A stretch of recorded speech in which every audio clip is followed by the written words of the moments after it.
Hi, this is Tom Jacobs from tdjacobs.com and also healingsuicide.com, and I'm a psychic medium and an evolutionary astrologer and an intuitive and an energy worker and a channel. Do all kinds of different things like that. And at tdjacobs.com, that's my full site where everything I offer is available and blah, blah, blah. You can check out the Lilith pages, the Chiron pages, the karmic story pages and process. And also healingsuicide.com, my other site, is a bit smaller, and it is a story about soul and suicide and the life journey and how to deal with emotions that may lead us into despair. It's kind of related to Plutonian issues, and this video is about a little angle on Pluto issues as I deal with them in evolutionary astrology. So what I want you to understand a little something about the unique way that I do Pluto. I don't think a lot of people realize that in evolutionary astrology, of course, I call myself an evolutionary astrologer, as do a number of people. And I've studied a lot with Steve Forrest, and then I've worked with the work a little bit of Jeff Green, but I don't do what either of them does, and people expect me to be either a clone of one or the other. I don't know why. But anyway, what I'm doing is a little different. And so when I work with Pluto, I understand it as the deepest intentions of the soul and also the deepest wounding of the soul. But in fact, I frame it in terms of the empowerment journey, the path to strength and confidence and empowerment that the soul lays out for its human selves in many lifetimes. It's a different framework. It's a different structure. So it's a third approach to Pluto. And the point I want to make is about empowerment in this video today. There's a lot of points that I want to make. But in this video, I want to talk about a thing about empowerment that it might be helpful to understand regarding Plutonian issues. I was thinking just about this. I was doing a reading for a guy with Pluto and Libra, and I was saying to him, one of the things that's true about those in this generation, I'm in that generation too. It's births from 1972, late to 1983. There might be some people in 1971. Anyway, don't quote me on that. But anyway, this chunk of people, you think Libra is about fairness, balance, harmony, equality, justice, relationship, togetherness, smoothing things out, building bridges. But in fact, a planet in Libra is about learning how to do that. So if Pluto represents a person's empowerment path, the path to strength and confidence, wherein we have to face our shadows and bring love to them, right? Thereby changing our relationships with fear, pain, despair, depressiveness, hopelessness, anger, rage, jealousy, despair, whatever, sadness, sorrow, grief, changing our relationship with those things. Well, the sign it's in actually represents that we will get the opposite as fodder for the learning journey. So if I have Pluto in Libra and I'm here to learn how to create peace, I'm going to find myself surrounded by the opposite. I'm going to have to figure out how to learn to create peace. How can I do it? How can I create balance with you? So it's a multi-life learning journey where I'm actually being given the opposite of what I need to figure out how to generate and live in. So what I wanted to do in this video is run through Pluto generations that have people alive on Earth right now. So starting with Pluto in Cancer, and then to Pluto in Capricorn, which is the current set of births right now until 2023, 2024. So your soul's mission includes to become strong and confident through doing something, and you're actually presented with the opposite, or you keep encountering a lack of it. So Pluto in Cancer. Anything in Cancer is motivated to act to create safety and security. So people with Pluto in Cancer are going to be repeatedly confronted with a lack of safety and security. Because what happens is, this will be true for all the signs, when you encounter the opposite of what you perceive you need, your memories from many lifetimes, the cache of unconscious memories that you carry with you in every lifetime, gets stirred up. So the empowerment path is activated when you need to bring light to shadow. When you need to face the pain or the fear or the anxiety or the whatever, the despair, grief, anxiety, whatever. When you need to face that and become strong in the face of it, become loving in the face of it, that's what strength in a true spiritual definition of power has to do with Pluto. And one way to think of it is, if I know what my pain buttons are,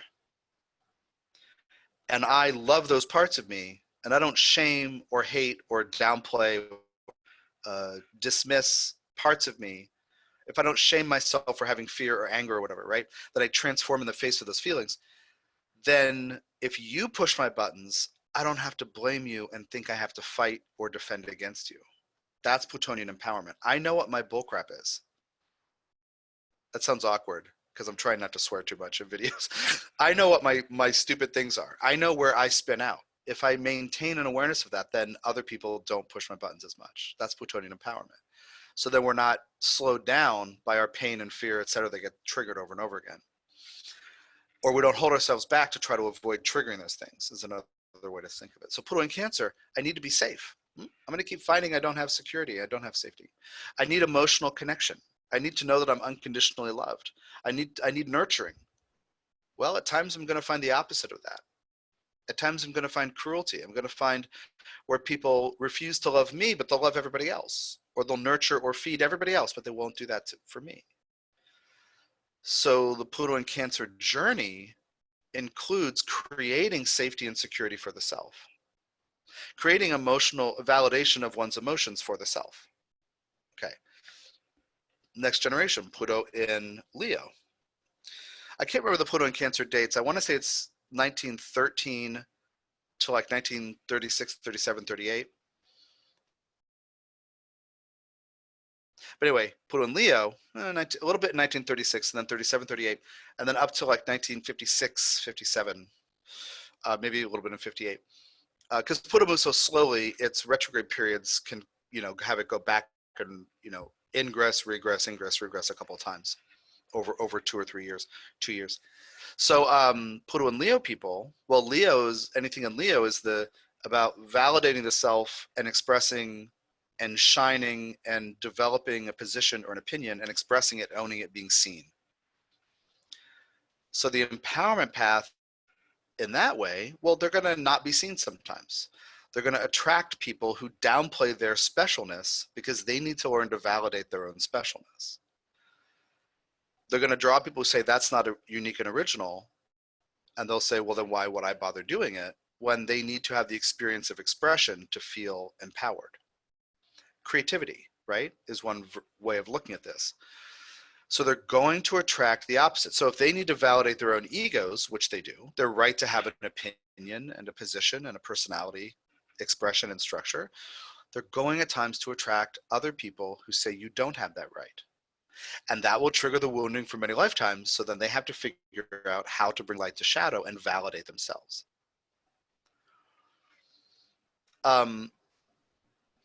There's a thing about taking things super personally with Pluto and Leo as well, where if somebody doesn't want to hear your opinion, it's actually not personal. But somebody with Pluto and Leo, it could be very painful in a way that they do take it personally. So it's all about self-validation and not accepting if others don't validate me, that I must not be worthy or worthwhile, or I must, Pluto and Leo people need to not wait for others to validate their right to have an opinion and express and to have a voice, to take up space, to shine. Whether it's about literal creativity or not. It could be, but it may not be. Or it could be during certain chapters of life, but it doesn't have to be. Virgo, and this goes from a little bit in 1956, 57, and then in 58, up until like mostly 71, a little bit 72.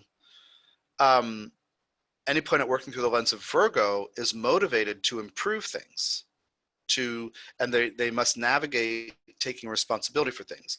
Because you see, with Pluto and Virgo, the superheroine or superhero skill is to see what isn't perfect, and then to navigate what potential solutions, like to rank and analyze and create solutions, perhaps. And then to navigate, am I responsible for that? Nobody else is doing it. Should I do it? To figure out if you're responsible for things. So you're motivated to help and be of service, and you have to learn about responsibility. You have to learn about duty. Okay.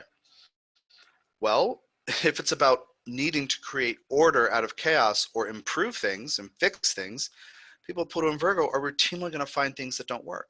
They're routinely going to attract to them situations and people and processes that aren't efficient, that don't work, because they're trying to figure out how to improve things. The most important thing for them to do, Pluto, in order to make life feel meaningful, Pluto, is to be motivated to fix and improve things. So there's this whole, constellation of issues where they'll find the opposite. They'll create the opposite. They'll draw to them the opposite. Libra, again, creating fairness and harmony and balance, justice, equality, sharing, bridge building. And so people in that generation will attract things that are unfair, or people who don't listen, or people who don't want to work together or can't work together, right?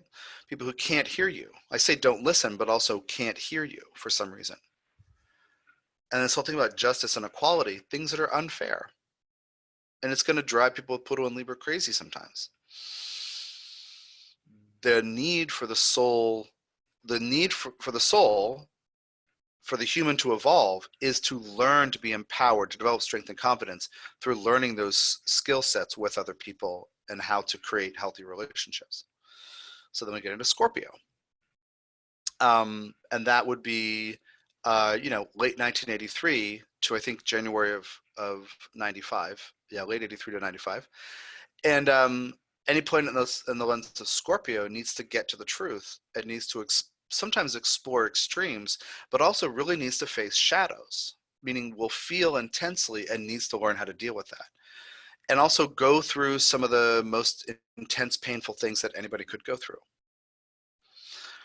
So they might need to get to the truth. So they might find a bunch of, people not telling the truth. They might find a bunch of hidden things because they're trying to figure out what's really going on. They might find a bunch of people or situations where truth is avoided because they crave breaking through to get to the truth. Or if they're avoiding their own emotions, but they need to get to them, the intense emotions, whatever it is, anger, grief, whatever, any guilt, shame. Shame is huge for Pluto and Scorpio people. Wondering if they should shame themselves because of how much I want this thing or don't want that thing, or how much I want this person or don't want this person. Like, should I shame myself for the intensity of my feeling or my desire or my repulsion, my rejection of something? So they might find a bunch of things that aren't available or people that aren't available because they're like trying to grasp onto something to like really connect with it in deep ways. But they might find people who can't get away from their shame, for example. Like if the Pluto and Scorpio person is denying his own shame, he'll draw people who have shame because he needs to learn how to deal with it within himself. So Sagittarius, and that's the births from I think January of 95 up to January of 2008. So that Pluto generation is anything working through the lens of Sagittarius needs to develop faith in something or belief. Well, since Pluto represents empowerment and ups and downs, people with Pluto and Sagittarius may have the experience of having lost faith in fundamental ways. Like, why bother doing anything? And they might get stuck in those beliefs. Well, they need to have something positive to believe in, but they need to create that for themselves. So they might find a bunch of things in the world that are horrible to believe in, meaning that reinforce cynicism or depressiveness or the belief that there's no point in bothering to believe in anything or that anything matters. So the need to recover faith and heal the optimistic, creative, intuitive creativity function, having a vision and moving forward into an optimistic, into the future optimistically, they may draw the opposite to them because they must figure out how to become empowered in the face of pessimism. They need to become optimistic in the face of pessimism ultimately to heal that. Capricorn, from January of 2008 to the present up to 2023, 2024, because it'll dip into Aquarius and then go back for some months then. And then 2024 will go into Aquarius, for good for some years. Well, Capricorn, anything in Capricorn is trying to become authoritative and is trying to be mature Now, a lot of these people are kids, right? The oldest of them would be just having turned 12 in the last few months. And the youngest ones, of course, are minutes old as of this recording, or seconds old, right? But in the long run, they're trying to become empowered through being in charge of something. So they might find things that aren't organized, or that have no leader, or that have too many leaders, because they're trying to become empowered through developing the authority of that Saturnian Capricorn energy.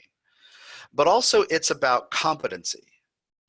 So they may find in their lives a bunch of things they don't yet do well because they need to create a sense of empowerment through accomplishment. That's part of the Saturnian archetype.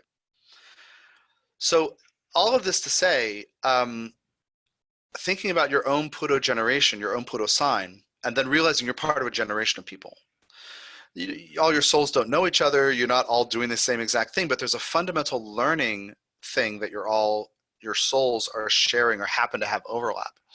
Thinking about your peers and then thinking about your own group and then thinking about these other groups. I've created a course for this actually called the Pluto Generations, and I'll link to it in the description of this video. But I'm really inspired to help you understand your parents' generation and your children's generation, your grandparents' generation.